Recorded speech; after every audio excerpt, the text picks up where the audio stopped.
इस विषय के अंदर पूरे विश्व की मीमांसा छिपी हुई है।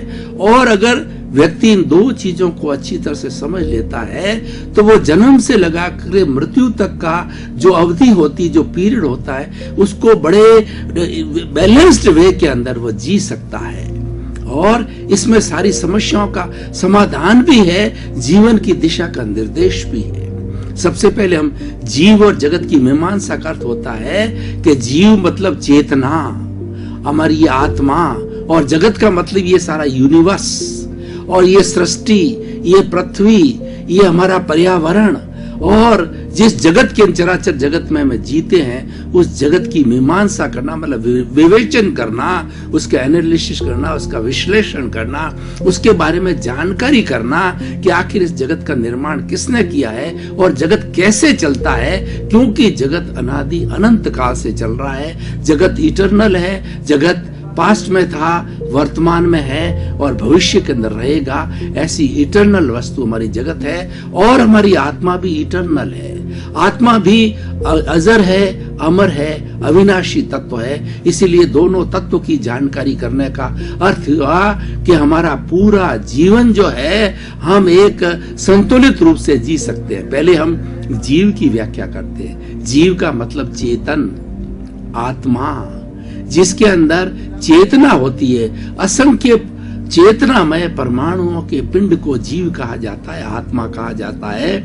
आत्मा संवेदनशील होती है, आत्मा सुख दुख की अनुभूति करती है, आत्मा के अंदर जिस शरीर को धारण करती है उसमें ग्रोथ होती है, आत्मा जिस शरीर को धारण करती है उसमें प्रजनन होता है। इस तरह से 9 कैरेक्टरिस्टिक जो है हमारे जो धार्मिक ग्रंथ हैं उन्होंने आत्मा के बारे में बताई है। और विज्ञान भी कॉन्शियसनेस कहता है, उन्होंने भी जो है ग्रोथ है और इस लॉन्गिविटी है, इस तरह की 9 जो है संवेदनशीलता है, ये सारी जो है उन्होंने भी 9 तरह की जो है कैरेक्टरिस्टिक बताई गई है। इससे अर्थ होता है कि विज्ञान भी आत्मा को कॉन्शियसनेस के रूप में स्वीकार करता है। आत्मा अजर है, अमर है, अविनाशी है, अनंत ज्ञान वाला है, अनंत दर्शन वाला है, अनंत चेतना वाला है, अनंत शक्ति वाला है और अनंत सुख का भंडार है। हमारी भारतीय संस्कृति के अंदर जो हमारी कार्यशैली है, हमारी जीवन पद्धति है, उसको 4 भागों के अंदर बांटा गया है, काम, अर्थ, धर्म और मोक्ष। काम और अर्थ से हमारा ये लौकिक जगत चलता है और धर्म एक ब्रिज है जो कि काम, अर्थ और हमारी सिद्धि है, मोक्ष है, उसके बीच में ब्रिज का काम करता है। हमारा अंतिम गंतव्य है मोक्ष है। मोक्ष हम क्यों चाहते हैं? क्योंकि वहां पर इटर्नल सुख है, वहां पर शाश्वत सुख है और वहां पर ऐसा सुख है कि दुख के बाद जो सुख हमें इस जीवन में मिलता है और सुख और दुख की चेन हमारे जीवन में मिलती है, वहां पर प्योरली सुखी है, वह दुख नाम की कोई चीज नहीं है। इसीलिए हम उसको चाहते हैं, इसीलिए उसको गंतव्य कहा गया है, इसीलिए उसको सिद्धि कहा गया है, इसीलिए उसको अंतिम मंजिल कहा गया है, इसीलिए उसको लक्ष्य कहा गया है। तो भाई और बहनों, चेतना जो है वह, जो हर चेतनाशील प्राणी जो है वह संवेदना करता है, सुख दुख की अनुभूति करता है और उसका विरुद्ध जो जड़ होता है उसमें संवेदना नहीं होती है, उसमें सुख दुख की अनुभूति नहीं होती है और वह जड़ अवस्था में होता है। जड़ अवस्था का अर्थ ये होता है पौद्गलिक अवस्था का जो लक्षण है, जिसमें वर्ण होता है, गंध होता है, रस होता है, स्पर्श होता है, जो गलन मिलन धर्माद है, वो टूटते हैं, जुड़ते हैं, फिर अलग होते हैं, टूटते जुड़ते हैं। उसी से सारी सृष्टि बनी है, मकान बने हमारे,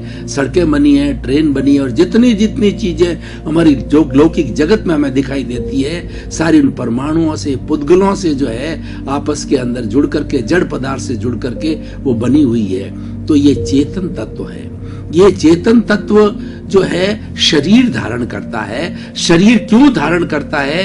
क्योंकि इस चेतन तत्व के साथ में अनादि अनंत काल से हमारे कर्मों का चिट्ठा, जिसको हम कार्मण शरीर कहते हैं, लिंग शरीर कहते हैं, कॉजल बॉडी, अलग अलग धर्म दर्शनों में अलग अलग नाम दिए गए हैं, वो हमारी आत्मा के साथ जन्म जन्मांतर से जुड़ा हुआ है और उसी के अनुरूप ही ये शरीर धारण किया होता है और उन कर्मों के अनुरूप ही पूरा जीवन चलता है। दूसरी अगर दृष्टि से हम बात करें करें तो कर्म ही ईश्वर है, और कर्म के अनुसार ही व्यक्ति को सुख दुख मिलता है। इस दुनिया में ऐसी कोई भी ताकत नहीं है 33 करोड़ देवी देवताओं के अंदर कि वो आपको कोई सुख दे सके या दुख दे सकते। आपको सुख दुख देने वाले आपके जो पास नीड्स है, पूर्व जन्म के अंदर जो आप कर्म संचित करके आए हैं, उसके अनुरूप ही जो आपको इस जन्म के अंदर जो है वो कर्म फल मिलता है, और कर्म फल से जो आपको कर्म परिणाम मिलता है, और कर्म परिणाम है वो आपके अंदर जो है सुख दुख की अनुभूति पैदा करता है।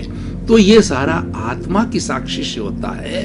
और ये देखिए जो हमारा आत्मा के अंदर कितनी एक रूपता है, वननेस है, कि ये 84 लाख जीवा योनि जो उत्पत्ति स्थान है, और वो आत्मा की संख्या है तो अनंत है, वो जीवित प्राणी तो अनंत है, असंख्य है, लेकिन उत्पत्ति स्थान जो है वह जो है वो 84 लाख जीवा योनियां मानी गई है, और उन 84 लाख जीवा योनियों में ही व्यक्ति उत्पन्न होता है और अपने जो है कर्मों का भोग करता है, और उसके अनुरूप ही सारा कार्य चलता है।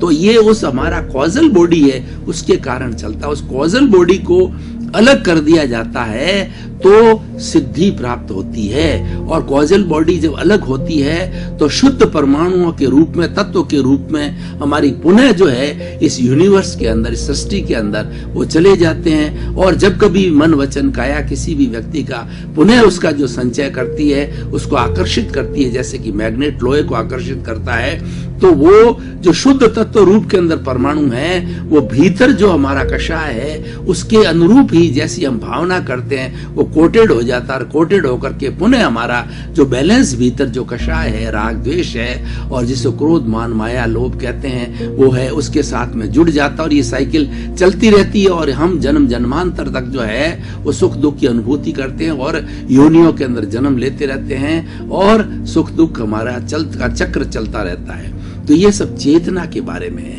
अब हम क्या करते हैं कि हम जगत की व्याख्या करते हैं कि ये आखिर जो ये सारी सृष्टि चलती है, यूनिवर्स चलता है, ये कौन चलाता है, कैसे बना हुआ है, इसके बारे के अंदर अलग अलग दर्शनों की अलग अलग अवधारणाएं हैं। कुछ लोग मानते हैं कि ये सारी सृष्टि जो है ईश्वर चलाता है, ईश्वर कृत है, और वो ईश्वर ही इसका संचालन करता है। ईश्वर की आज्ञा के बिना इस सृष्टि में पत्ता भी नहीं हिलता है। परंतु हम दूसरी दृष्टि से देखें कि किसी व्यक्ति के अगर जो अच्छे कर्म होते हैं उसको अच्छे रिजल्ट मिलते हैं, बुरे कर्म होते हैं बुरे रिजल्ट मिलते हैं, परंतु ईश्वर जो है वह तो जो ऐसी एक महान शक्ति, ऐसा दयालु है, करुणाशील है कि वो किसी को बुरा परिणाम क्यों देगा, किसी को दुख क्यों देगा, क्योंकि दुख देने की जो है ईश्वर के अंदर कोई तरह की जो है वो लक्षण नहीं है। तो इससे ये जाहिर नहीं होता है कि ईश्वर कृत है ये हमारी सृष्टि। हमारी सृष्टि को हम देखें तो ये सृष्टि जो है वास्तव के अंदर छह तत्वों का समवाय है, और ये 6 तत्व जहां होते हैं उसको लोक कहते हैं, उसको यूनिवर्स कहते हैं, सृष्टि कहते हैं, पर्यावरण कहते हैं, कॉस्मॉस कहते हैं।